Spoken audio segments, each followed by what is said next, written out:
Sir, ಈಗ cinema release ಅಂತ ಇಂಥದ್ರಲ್ಲಿ ಒಂದು ಬೇರೆ ವಿಚಾರ ಮಾತಾಡಬೇಕಿತ್ತು, ಸಿನಿಮಾ ಕಂಟೆಂಟ್ ಬಗ್ಗೆ ಮಾತಾಡಬೇಕು. ಬಟ್ ಆದರೆ ಸಿನಿಮಾದ ಕಾಂಟ್ರವರ್ಸಿ ಬಗ್ಗೆ ಮಾತಾಡುವಂಥ ಸಂದರ್ಭ. ಫಸ್ಟ್ ನಿಮ್ಮ ರಿಯಾಕ್ಷನ್, ಈ 50 ಲಕ್ಷ ಹಣ ನಿಮಗೆ ಕಮಿಷನ್ ಬಂದಿದೆ ಅನ್ನುವಂಥ ವಿಚಾರದ ಬಗ್ಗೆ ಸ್ಪಷ್ಟನೆ. ಅದಕ್ಕೋಸ್ಕರನೇ ಕರೆದಿದ್ದೀನಿ. ಅಂದರೆ ನನಗೂ ಬೆಳಿಗ್ಗೆ ಯಾವುದೋ ಒಂದೆರಡು ಖಾಸಗಿ ವಾಹಿನಿಲಿ ಅದನ್ನು ನೋಡಿದಾಗ ಎಷ್ಟು ಒಂದು ಕಡೆ 50 ಲಕ್ಷ ಅಂತ ಹೇಳ್ತಾಯಿದ್ರು, ಇನ್ನೊಂದು ಕಡೆ 75 ಲಕ್ಷ ಅಂತಂದರು, ಇನ್ನೊಂದು ಕಡೆ ಯಾವುದೋ ಇದರಲ್ಲಿ 1 ಕೋಟಿ ಈ ಥರದ್ದೆಲ್ಲ ಬಂತು. ಅಂದರೆ ನಾನು ಇದನ್ನು ಕರೆದಂಥ ಉದ್ದೇಶ ಒಂದು ಕ್ಲಾರಿಫಿಕೇಷನ್ ಕೊಡಬೇಕು ಅನ್ನೋ ಉದ್ದೇಶದಿಂದನೇ ಕರೆದಿರುವಂಥದ್ದು. ಅಂದರೆ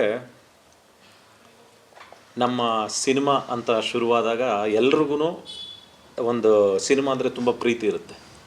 ಆ ಪ್ರೀತಿಯಿಂದನೇ ಎಲ್ಲರೂ ಕೆಲಸ ಮಾಡ್ತಾಯಿರ್ತೀವಿ. ಆ ಕೆಲಸದ ಮಧ್ಯದಲ್ಲಿ ಈ ಥರದ್ದೇನೋ ಒಂದು ಡಿಸ್ಟರ್ಬೆನ್ಸ್ಗಳು, ಏನೋ ಒಂದು ಅಂದರೆ ನಾನು ನೋಡಿದಂಥದ್ದು ಒಂದೆರಡು ಯಾವುದು ಏನೋ ಕಮಿಷನ್ ಡೈರೆಕ್ಟರ್ ಅಂತ ಯಾವುದೋ ಒಂದು ಖಾಸಗಿ ಚಾನಲಲ್ಲಿ ಬಂತು. ಮತ್ತು ಅದಾದಮೇಲೆ ಅರ್ಜುನ್ ಅರೆಸ್ಟ್ ಆಗ್ತಾರಾ ಅನ್ನೋ ಥರದ್ದೊಂದು ಬಂತು. ಏಕೆಂತಂದರೆ ಆ್ಯಕ್ಚುಲಿ ಇದಕ್ಕೆ 15 ದಿನದ ಹಿಂದೆ ಅದು ಕಂಪ್ಲೇಂಟ್ ಆಗಿದ್ದಿದ್ದು ಯಾರ್ದು, ಸತ್ಯರೆಡ್ಡಿ ಅನ್ನೋ ಒಬ್ಬ CG ವ್ಯಕ್ತಿ ಮೇಲೆ. ಅದರಲ್ಲಿ ಇರುವಂಥದ್ದು 2 ಹೆಸರು, ಒಂದು ಸತ್ಯರೆಡ್ಡಿ, ಇನ್ನೊಂದು ಸುನೀಲ್ ರೆಡ್ಡಿ ಅಂತ ಅಂದ್ಬಿಟ್ಟು.